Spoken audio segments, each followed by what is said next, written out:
মুসলমান ভাইরা আমার, ফরজ সালাত ইচ্ছাকৃত ত্যাগ করে 1 লক্ষ টাকার গরু কুরবানি দিয়ে আল্লাহকে খুশি করা যাবে? কোনোভাবেই যাবে না। অতএব সাবধান, ফরজ বিধানগুলো যথারীতি আদায় করব, এরপরে নিজের সমস্ত অপরাধগুলোকে আল্লাহর কাছে তাওবা করব। এবার কুরবানি ঈদে আল্লাহর কাছে তাওবা, হে আল্লাহ, অপরাধ থেকে তাওবা করলাম, এবার তোমাকে খুশি করার পালা। আমাকে যতটুকু সামর্থ্য দিয়েছো হালাল উপার্জন দিয়ে তোমাকে খুশি করছি, হে আল্লাহ, আমার জীবনের গুনাহগুলো মাফ করো, আমার এই কুরবানিকে তুমি কবুল করে নাও। সুবহানাল্লাহ। সত্যিকারের তাকওয়াবানের কুরবানির এই পশুটিকে আল্লাহ সুবহানাহু ওয়া তাআলা অনেক গুণে বাড়ায় দিয়া কিয়ামতের মাঠে তার আমলনামা পায়ের খুর পর্যন্ত উঠায় দিয়া তাকে মুক্তির পয়গাম দিয়ে দিবেন। সুবহানাল্লাহ। রে ভাইরা আমার, এই যে বললাম যে অতিরিক্ত আমল যারা করবেন, যারা দুলহজ মাসের আরো কিছু আমল আছে, যারা ইতিমধ্যে কোরবানি নিয়ত করেছেন, গত জুমায় বলেছিলাম চুল ছাটেননি, নখ ছাটেননি, কোরবানি পর্যন্ত ওয়েট করবেন, এরকম আরো কিছু বিশেষ আমল যারা রয়েছে করবেন, তাদের লাভটা কোথায়? লাভ আছে সূরা ইউনূসের 26 নম্বর আয়াত আল্লাহ সুবহানাহু ওয়া তাআলা চমৎকার বলেছেন। রাসূল এই হাদিসটি বর্ণনা করলেন। কোরআনে আল্লাহ বলেছেন, লিল্লাযীনা আহসানুল হুসনা ওয়া জিয়াদা ওয়া লা ইয়ারহাকু ওয়ুজুহুহুম কাতারুন ওয়া লা দিল্লাহ উলাইকা আসহাবুল জান্নাহ হুম ফিহা খালিদুন। তাদের জন্য তাদের সৎকর্মের পুরোটাই কল্যাণ ওয়া জিয়াদা, এবং আরো অতিরিক্ত কি তাদের সৎ কাজের প্রতিদানে আল্লাহ সুবহানাহু ওয়া তাআলা তাদের ভিতরে কল্যাণ ঢেলে দিলেন দুনিয়া এবং আখিরাতে। এবং আরো অতিরিক্ত কি?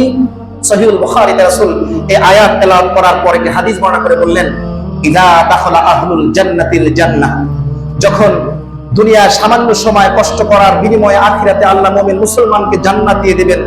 জান্নাতে যখন মুমিন মুসলমানরা প্রবেশ করলই, জান্নাতে প্রবেশ করার পর আল্লাহ সুবহানাহু ওয়া তাআলা জান্নাতীদেরকে ডেকে বলবেন, আতুরিদুনা শাইআন আযীদুকুম, তোমাদের কি আরো কিছু অতিরিক্ত চাওয়া পাওয়া আছে? আরো কিছু চাও?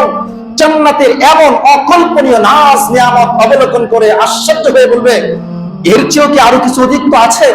আলাম তুবাইয়্যিদু বুজুহানা আলাম তুদখিলনাল জান্নাহ ওয়া তুনাজ্জিনা মিনান নার, আমাদের চেহারা কি উজ্জ্বল করে দেননি?